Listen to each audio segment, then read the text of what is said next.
La rubrique Vie sociale et familiale, présentée par Daline, compte vous informer au maximum sur des sujets tels que la famille, l'éducation, l'économie, la psychologie, la justice et bien d'autres. Bienvenue sur Marana TV, je suis Daline pour la rubrique Vie sociale et familiale. Pour cette fin d'année, nous venons vers vous avec une émission spéciale qui portera sur l'autisme. Et pour davantage approfondir ce sujet, nous avons l'honneur d'accueillir Diarey, qui est conceptrice de Autisme Solutions. Bonjour Diarey, comment tu vas? Bonjour Daline, ça va très très bien et toi? Ça va aussi, merci. Alors Diarey, je te laisse te présenter. Déjà, merci de m'avoir invité, ça me fait vraiment plaisir et ça me touche aussi par rapport à ce sujet qui est très très très important pour moi et pour beaucoup de familles. Donc, je suis Diarey, je suis coach parental spécialisée dans les troubles de l'autisme et je suis également maman d'une enfant autiste de 8 ans et demi. Mon parcours en fait personnel, donc avec ma fille Zanira, et professionnel car je me suis formée et certifiée autour de l'autisme, m'ont permis aujourd'hui de me tourner vers le soutien des parents d'enfants autistes à travers principalement le coaching en ligne et les réseaux sociaux, notamment Instagram. Super, merci beaucoup d'arrêter de t'être présenté à nous. Alors pour introduire ce sujet, nous allons commencer en fait par faire un petit état de lieu de la situation de l'autisme en France. Selon handicap.gouv, alors en France actuellement il y aura 1% de la population qui est atteinte de l'autisme, soit environ 7500 naissances par jour. Par année, pardon, pas par jour, c'est beaucoup, par année. Et parmi l'autisme, donc, il y a différentes formes qui sont classées selon différents niveaux, qui vont d'une besoin d'aide importante à une besoin d'aide très importante. Est-ce que tu pourrais, Diarey, nous éclairer un peu sur les différents types d'autisme alors? Alors, déjà, il serait super important pour tout le monde de savoir qu'est-ce que l'autisme, n'est-ce pas? Oui. Alors, l'autisme, justement, c'est une condition neurodéveloppementale, donc qui touche le cerveau, et qui affecte la communication sociale, le comportement et la perception sensorielle. Oui. Donc, on appelle ça le TSA, donc trouble du spectre de l'autisme. Et ça inclut en fait un large éventail de conditions, des formes légères comme le syndrome d'Asperger, et aussi des formes plus sévères. Et en fait, ici, l'idée de spectre est super importante, car en fait, elle montre qu'il n'y a pas un seul type d'autisme, comme tu l'as dit, mais plutôt un ensemble de conditions qui peuvent donc varier grandement d'une personne à l'autre. Donc en fait, aucune personne autiste est unique. Aucune personne autiste ne se ressemble. Plutôt, chaque personne autiste est unique et a des besoins uniques. Donc là, moi, par exemple, j'ai ma fille qui a un autisme, on va dire, léger. Mais je m'occupe de personnes qui ont des enfants avec un autisme très sévère. Donc, qui va de l'incapacité de communiquer, donc de parler, l'incapacité de prendre soin de soi, d'aller aux toilettes, par exemple. On n'y pense pas, mais c'est ça. D'avoir un contact avec l'extérieur. Vraiment, ça varie. Ça varie tellement qu'on ne peut pas se fixer sur un seul type d'autisme. Voilà pourquoi une ouverture est primordiale pour comprendre le besoin de la personne. En l'occurrence, moi, je m'occupe des familles avec des enfants jeunes. Donc, connaître le besoin de l'enfant spécifique est la première chose à faire. Voilà. D'accord. Merci beaucoup, Diarey, de nous aider à y voir plus clair. Quelles sont, selon toi, les différentes étapes par lesquelles passent les parents après l'annonce du diagnostic médical? Alors, il y en a plusieurs. Il y en a plusieurs, vraiment. Déjà, il faut savoir que c'est très dur. Avant le diagnostic, pendant le diagnostic et après le diagnostic. Donc, en exposant déjà ça, on voit c'est clair qu'il y a plusieurs sentiments, il y a plusieurs émotions.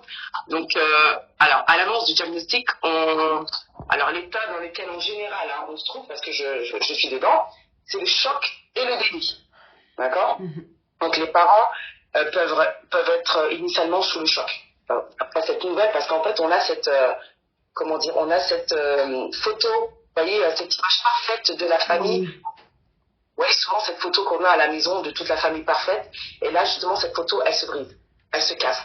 Parce qu'on se dit, en fait, mon enfant n'est pas normal, entre guillemets, bien sûr, entre guillemets.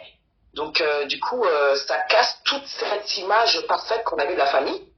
Donc, vraiment, le choc, le déni parce que c'est dur d'accepter que son enfant est différent.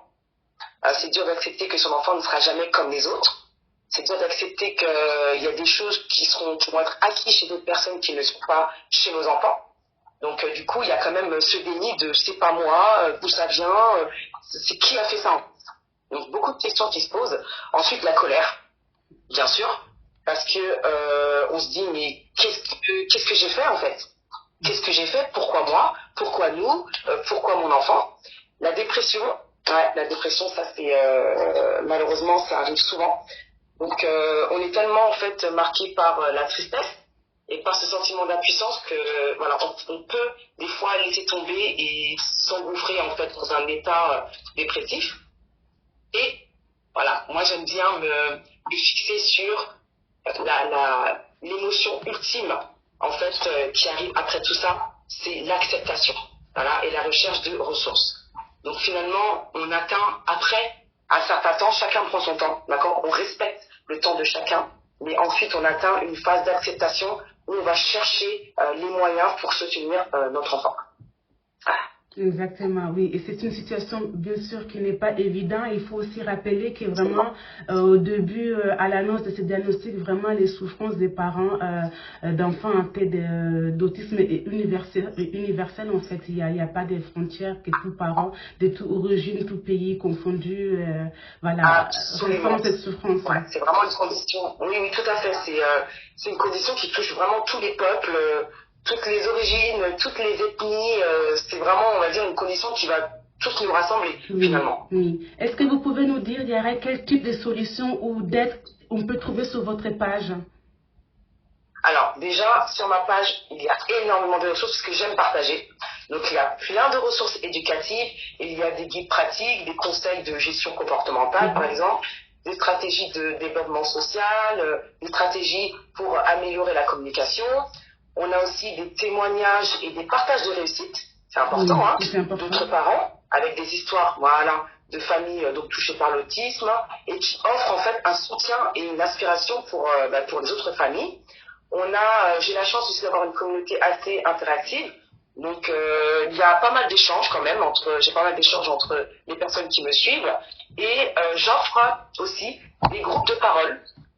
Pour les parents donc d'enfants autistes et quelquefois des lives où je réponds aux questions de parents. D'accord, ça marche. Donc en majorité, quand les parents vous sollicitent, c'est quel type d'aide est-ce qu'ils sollicitent? Est-ce que c'est plutôt une aide morale ou plutôt des méthodes d'accompagnement ou autre chose? Alors je dirais tout. Voilà, je dirais que les parents cherchent un soutien moral en premier, parce que s'il n'y a pas ce mindset, les choses ne suivront pas. D'accord? Donc le soutien moral arrive en premier. Ensuite, bien sûr, les parents recherchent bien sûr des méthodes et des conseils pour accompagner au mieux leurs enfants. Voilà pourquoi je me suis formée aussi à l'accompagnement des parents. Non pas que l'accompagnement pour aider leurs enfants, mais l'accompagnement pour aider les parents à accepter et avoir un peu ce mindset positif autour de l'autisme. Et en fait, j'arrive à fournir ça grâce aux formations en fait que j'ai dans les pays anglophones, parce que j'habite en Angleterre. Pour ceux qui ne le savent pas, j'habite en Angleterre, mais je travaille sur le marché français. Donc grâce en fait au mindset, on va dire anglophone, et on va dire l'acceptation un peu plus rapide, j'offre en fait aux parents de mieux accepter l'autisme et de voir en fait l'autisme différemment. Alors de voir les bons côtés de l'autisme pour pouvoir justement avancer avec, parce que ça fait partie de notre quotidien. C'est une condition qui ne se guérit pas. Voilà, je pense que certains ne le savent pas, c'est une condition qui ne se guérit pas, donc il faut apprendre à vivre avec. Tout à fait, tout à fait. Et du coup, les parents, je suppose qu'ils ont tous des organisations et des bassins culturels différents. Est-ce que vous pensez que cela pourrait représenter un facteur négatif ou positif dans le développement, dans l'accompagnement de leur enfant atteint d'autisme? Alors, la diversité, moi je dirais qu'elle peut être un facteur positif, car elle va offrir en fait une richesse au niveau de l'approche. D'accord? Oui. Ça va nous apporter une autre manière au niveau de l'approche, une autre vision de voir les choses, bien que cela puisse représenter aussi un défi, car les mentalités de certaines personnes, malheureusement, empêchent justement la reconnaissance de cette condition, donc une prise en charge adéquate. Et dans les communautés, il faut le dire. Dans une communauté africaine, c'est une question qui n'est pas, l'autisme en fait n'est pas encore assez bien connu, assez bien perçu pour offrir une bonne prise en charge. Oui, exactement. Voilà. Et c'est voilà, il y a beaucoup de pays qui sont en train de travailler, mais disons que dans beaucoup de pays encore sur le continent africain, le handicap n'est pas encore reconnu comme une nécessité d'être accompagné, on va dire. Absolument, absolument. Et j'espère pouvoir un jour pouvoir accompagner des parents en Afrique. J'ai certaines familles qui me contactent. Dernièrement, il y a une personne du Congo qui m'a contacté. Je travaille avec une personne en Martinique, au Sénégal également. Et j'espère que voilà, j'aurai plus de parents qui viendront vers moi parce que qui comprendront finalement que c'est pas, il n'y a rien à voir avec eux, il n'y a rien à voir avec la religion. Rien à voir avec, vous savez, les histoires de marabouts qu'on a, bien sûr, chez nous. Et des sorcelleries. Avec la sorcellerie, voilà, avec toutes ces questions-là. D'accord, ça marche. Alors, nous sommes nombreux, mais vraiment beaucoup, à avoir déjà vu à la télé un reportage ou un documentaire des parents qui accompagnent leurs enfants atteints d'autisme. Est-ce que vous pensez, Derek, qu'aujourd'hui, il est nécessaire dans un couple de parents que l'un doit se sacrifier, donc sacrifier sa vie professionnelle pour mieux accompagner l'enfant? Alors, c'est une question qui est importante. Sacrifier sa vie, de toute façon, on sacrifie nos vies pour nos enfants, de toute façon. Ensuite, effectivement, alors, au niveau de la vie professionnelle, il y a beaucoup de parents qui sentent la nécessité de réduire ou d'arrêter leur activité professionnelle. En général, ce sont les mamans, d'accord, pour s'occuper de leurs enfants. Moi-même, je suis passée par là. J'ai dû arrêter de travailler pour m'occuper de ma fille et pour surtout mieux comprendre cette condition, parce que je ne la connaissais pas. En fait, on avance aussi des fois la tête baissée et en fait, on ne prend même pas le temps de comprendre ce qu'est l'autisme et de comprendre en fait les besoins de notre enfant. Donc, à un moment donné, c'est vrai, il faut un peu, on va dire, baisser la cadence. Et baisser cette cadence, ça passe aussi par arrêter cette activité professionnelle, malheureusement. Mais beaucoup de facteurs en fait peuvent influencer ce choix, comme le fait d'avoir des structures de soutien adéquates ou de l'aide de l'extérieur. Ça peut faciliter le fait de continuer son activité professionnelle. Mais dans l'idéal, c'est vrai que trouver un équilibre entre les besoins de l'enfant et maintenir une stabilité professionnelle et personnelle est l'idéal. Mais dans la réalité, c'est très difficile. C'est plus compliqué que ça, exactement. Est-ce que, Diarry, vous pouvez nous rappeler pourquoi vraiment la collaboration entre parents et professionnels de santé sociale et éducative est vraiment très importante pour la bonne évolution de l'enfant, la bonne évolution et développement de l'enfant atteint d'autisme? Parce qu'en fait, on a vu en fait avec le temps que l'enfant des fois arrive à performer dans des séances, par exemple, avec des spécialistes. Mais dès qu'il arrive à la maison, il n'y a plus rien qui se passe.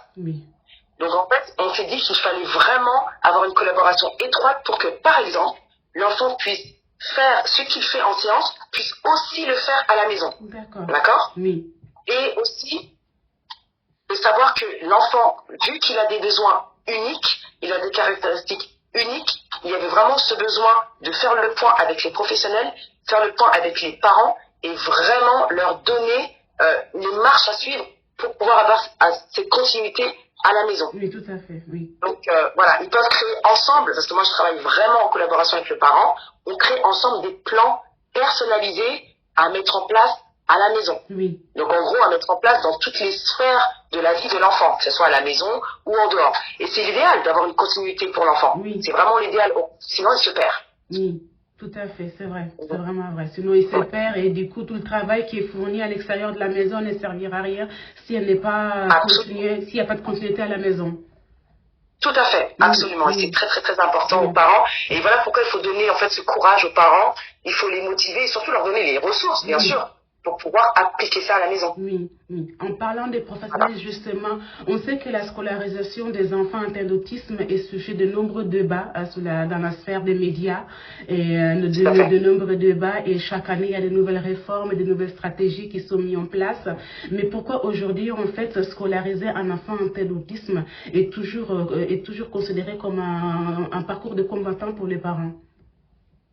C'est un parcours de combattant parce que malheureusement, il n'y a pas, on va dire, de formation adéquate pour les enseignants. Donc, accueillir cet enfant, c'est l'accueillir donc avec tous ses besoins. C'est aussi mettre en place des arrangements mettre en place des choses en fait dans la classe pour pouvoir accueillir cet enfant, et c'est ce qui pose le plus gros problème. Il n'y a pas aujourd'hui d'adaptation pédagogique pour accueillir ces enfants-là. Et ça, c'est vraiment, vraiment dommage. Donc, en fait, je dirais, là, il y a à peu près, je crois, 70% des enfants, ou 80, mais entre 70 et 80% des enfants autistes en France qui ne sont pas pleinement intégrés dans le système éducatif. Exactement. Et ça, c'est une catastrophe. C'est vraiment une catastrophe parce que, du coup, ces enfants-là n'arrivent même pas à profiter des autres, profiter de la société et aussi faire des progrès au niveau social. Oui. Donc, c'est vraiment dommage. Ce manque de sensibilisation aussi à la neurodiversité, ce manque de formation des enseignements, d'adaptation, de soutien, voilà, fait que malheureusement nos enfants pâtissent. Oui, pour l'instant, vraiment, les différentes stratégies mises en place n'ont pas encore montré les effets positifs du système. Voilà, il y a un grand retard. Oui, exactement. Oui. Est-ce que derrière, pour finir, quelques mots de la fin, est-ce que vous pouvez nous dire quelques mots de la fin pour encourager déjà les familles, les parents et les proches d'enfants d'autisme à visiter votre page, mais aussi à ne pas rester seuls dans leur combat? Oui. Alors, on avance ensemble. Moi, je suis vraiment je suis très optimiste. Je crois à la réussite par n'importe quel moyen, mais je sais que cette réussite, elle ne se fait pas seule. D'accord? Il est important de chercher en fait du soutien des gens qui nous ressemblent, c'est-à-dire des gens qui passent par les mêmes situations que nous, et ne pas rester isolés. Il faut savoir qu'en fait, on avance tous vers le même chemin, d'accord? Mais qu'il y a des gens qui ont avancé avant nous. Et ces gens-là vont pouvoir nous donner nous faire partager leur expérience, pouvoir nous donner des outils, des stratégies à mettre en place. Donc avancer ensemble est toujours mieux qu'avancer seul. Et il faut savoir aussi que les caractéristiques de l'autisme en fait peuvent changer avec le temps. Donc c'est pas noir ou blanc. Votre enfant est autiste aujourd'hui, donc il le sera demain, mais votre enfant fera des progrès. Avec un soutien adapté, de nombreuses personnes autistes qui peuvent apprendre à surmonter les défis, ils peuvent justement avoir une vie tout à fait normale comme une personne de leur âge. D'accord? Donc, il y a une phrase que je dis tout le temps, que j'utilise souvent, c'est que votre enfant est la meilleure personne pour vous et vous êtes la meilleure personne pour votre enfant. Exactement. Vous ne l'avez pas eu par hasard, en fait. C'est que vous avez absolument tout en vous pour accompagner votre enfant. Super. Voilà. Merci beaucoup Thierry pour ces mots d'espoir, d'encouragement en cette fin d'année. J'espère que ça fait du bien à de nombreux parents qui sont confrontés à ce type de situation. Et donc, on les invite sur Marana TV donc, de visiter votre page afin d'avoir les soutiens nécessaires. Je vous remercie Thierry. C'est moi, je vous remercie. N'hésitez pas à utiliser, à visiter, à lire, à vous ressourcer sur la page Autisme Solutions, donc solutions avec un S, parce qu'il y a énormément de solutions pour l'autisme, et ma page internet www.autisme-solutions avec un S.com. Merci beaucoup à vous. Merci à vous, Thierry. À très bientôt, au revoir. Une très bonne fête. Merci. À très bientôt, au revoir. Au revoir. Donc, nous allons bien sûr sur Marana TV vous mettre les liens et toutes les informations nécessaires pour visiter la page d'Autisme Solutions. Merci beaucoup. Nous vous souhaitons de très bonnes fêtes de fin d'année. Nous avons le plaisir de vous retrouver l'année prochaine pour plein de nouvelles aventures. Au revoir.